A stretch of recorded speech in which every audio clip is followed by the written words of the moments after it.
Welcome back અને હવે વાત કરીએ ચૂંટણી પ્રચારમાં રાજકીય હુંસાતુસીની। આ સાથે જ સાવલીમાં ભાજપના ધારાસભ્ય પર લાગ્યો છે આચારસંહિતા ભંગનો આરોપ।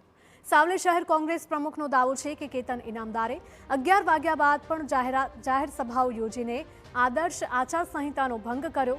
તેઓએ ચૂંટણી પંચને ફરિયાદ કરીને કાર્યવાહી કરવાની માંગ કરી છે અને પુરાવાના ભાગરૂપે જીપીએસ કેમેરાથી સમય અને સ્થળ સાથે ઉતારેલો વિડીયો પણ રજૂ કર્યો છે।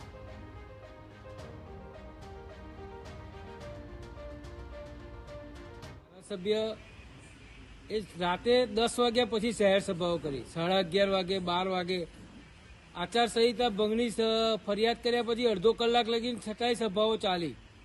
એક જગ્યાએથી બંધ કરાઈ તો બીજી જગ્યાએ પાછી સભા કરી।